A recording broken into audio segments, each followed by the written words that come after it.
Welcome back to the Bears Baseball Network. We got one day of baseball this week. Wasn't a whole lot, but at this point, I'm willing to take anything I can get. A lot to talk about from that one day of baseball. A lot of exciting performances. I have three notable performances, one from 12U, one from 13U, and one from 14U. Three guys who had great weekends on Saturday and also have had very nice seasons to start 2025, and I want to go ahead and talk about them, starting at 12U Floyd with Parker Kugler, who came into the season, KJ, as one of the top prospects in the Bears, a guy that I think we were all very, very excited about going into 2025, and he's got off to a very nice start. He's been the majority shareholder at third base for 12U Floyd. He's hitting .462. He's got 7 RBIs, one of the top on the team.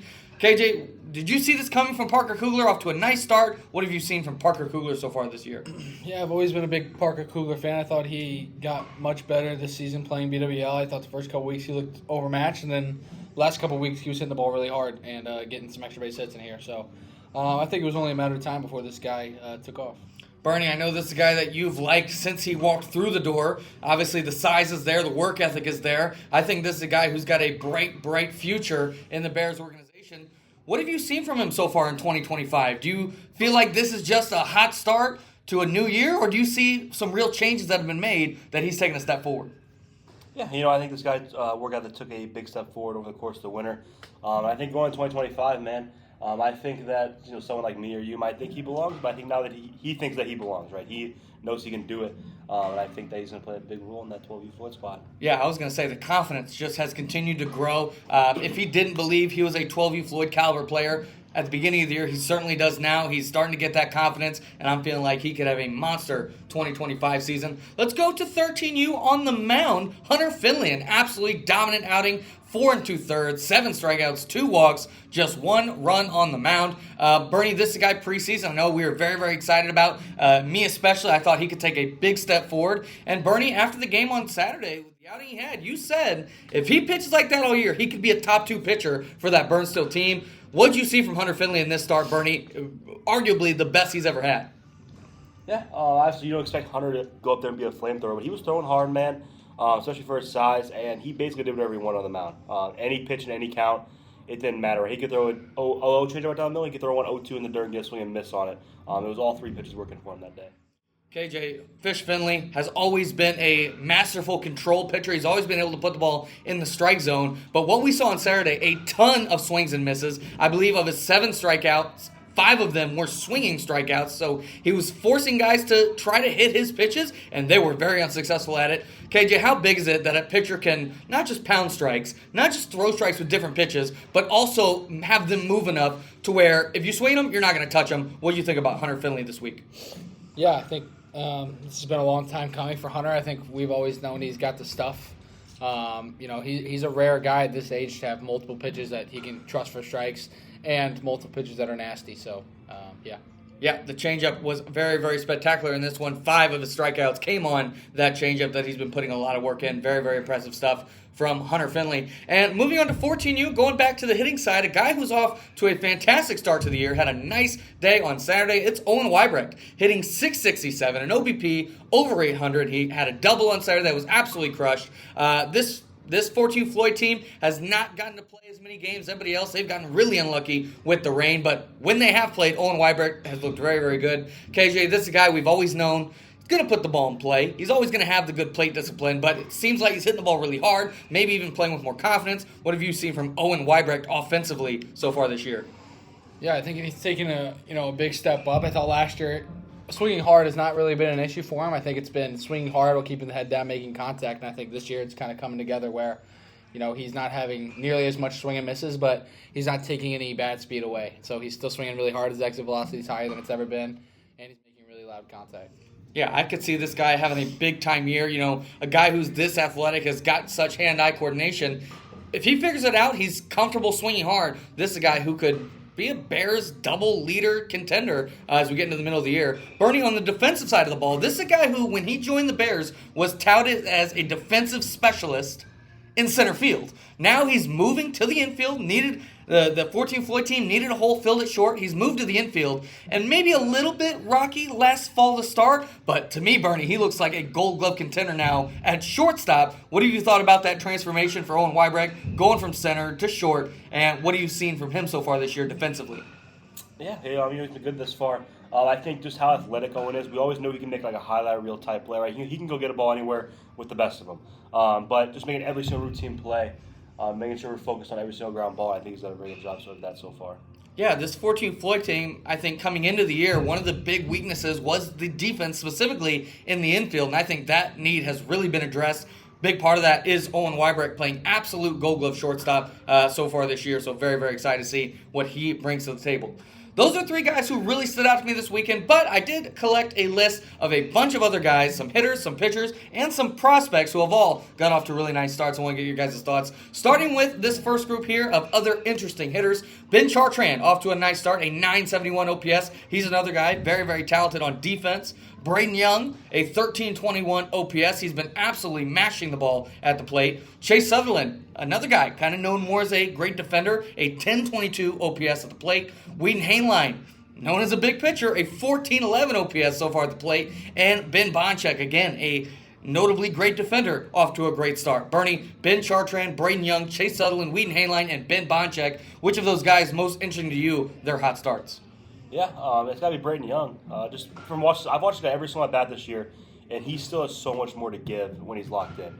He's still up there, and every once in a while, I'm still like, this guy's still taking some bad bats and not keeping his head down a lot. And he's still sitting at a 1300 OPS. This guy has so much more to give that his ceiling is very high. Yeah, I mean, we've talked really a lot over the offseason that the ceiling for Braden Young is to the moon. I think he's got the type of upside that a Harrison Blaibom, Rudy Montenegro Langley had when they first joined the Bears. I think he's got that type of upside. The question was, how bad is he going to look when he is bad? And so far, there has not been a lot of bad with Braden Young. KJ, for you, Ben Chartrand, Chase Sutherland, Whedon Hainline, Ben Bonchek, of those four guys, who's been the most interesting here in 2025? Yeah, I think Ben Chartrand's taking a big step up offensively. He's a guy who worked really hard on his offense this past winter, and I think he's got elite speed. If he can just put the ball in play, he'll be all right. But this year, he's not only putting the ball in play, but he's hitting it hard. I know this past weekend, obviously our sample size is pretty small, but he's taking really good at bats. He's patient up there, and when pitchers throw him strikes, he showed that he can hit them hard.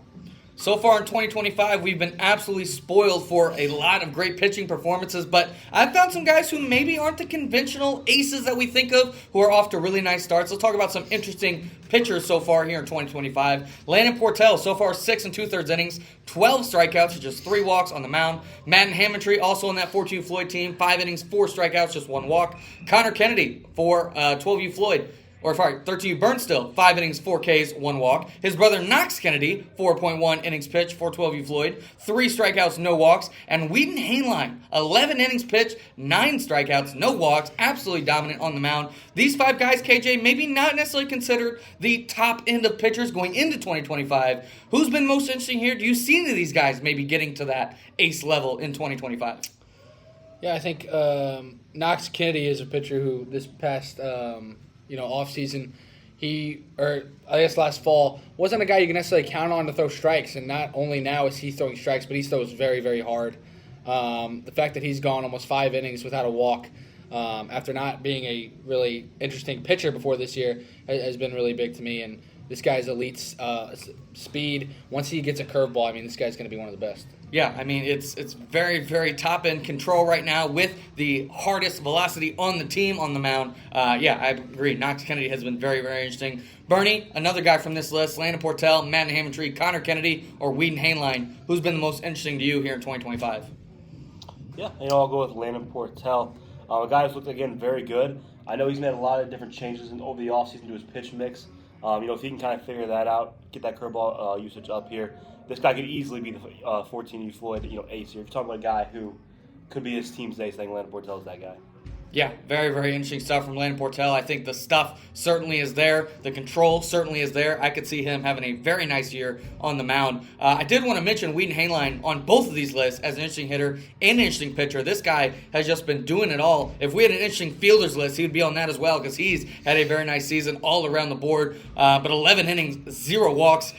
Bernie, I think that could get up to 15, 16, 17 innings before he has his first walk because he hasn't really come close to walking a batter. It's been very impressive from Whedon Hainline. Let's talk about some interesting prospects. You know, the Bell and Burn teams, they've come out, they've had some nice performances, and they've had some players who've been very interesting here in the early going. Talk about a couple of them here. Fitz Dotson, a monster start to the year, a 1527 OPS. He's been up and down between Burn and Floyd. Will Ward, an 1183 OPS for that Burn team. J.R. Welty, again, another guy who's kind of been in between Burn and Burn still, an 1170 OPS. Brooks Biddle for that Bell team, an 1156 OPS at the plate. And Trey Lede has had 5 innings pitched, 5 strikeouts, no walks on the mound. And Colin Toms, 6.2 innings, 12 strikeouts on the mound for that Burn team. A lot of interesting players here. Fitz Dotson, Will Ward, J.R. Welty, Brooks Biddle, Trey Lede, and Colin Toms. Bernie, some interesting players here. Who's been the most interesting for you here in 2025, sorry. Yeah, I'll go with Will Ward. Just because this guy about a month ago, month and a half ago was on no one's list to do anything. Like, not a top prospect at all. But the past month or two, I know JT's been singing his praises. This guy's got off to a hot start offensively. This guy looks like he belongs more in the cage. And this guy could definitely be a top team hitter here very soon. Yeah, I mean, this guy, he's one of those players that the Bears really like because he's going to come in and he's going to give you his absolute all. He's made a lot of strides over the last 6-7 months, so very impressed by Will Ward. KJ, Dotson, Welty, Biddle, Lede, and Toms. Who's been the most interesting for you of those 5? Yeah, I'll say Colin Toms. This guy's basically striking out 2 guys an inning. And a guy who kind of came into this offseason as a guy who, you can trust to throw strikes, but he's not going to, get many strikeouts. He's going to make him put the ball in play, but now he's getting strikeouts. This guy's a really good curveball. This guy's velocity has even gone up a lot this winter, so he's becoming a legit pitcher, and, you always need guys who can throw strikes, and Colin Toms is proving that he can throw strikes and strike guys out.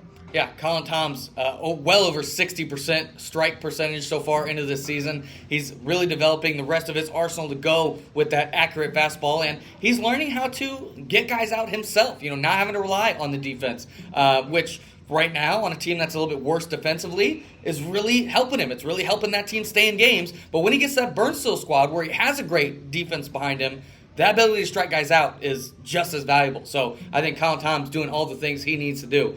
A lot of interesting players to talk about so far. We've only had a very small sample size of baseball in 2025, but already the storylines are flowing. Hopefully we get more baseball as the season goes on, and we can go ahead and give you an April, May award show. It hasn't quite been enough baseball for that yet, but hopefully we can get into some April or May awards going forward. But that's going to do it for this episode of the Bears Baseball Network, and we'll talk to y'all next week.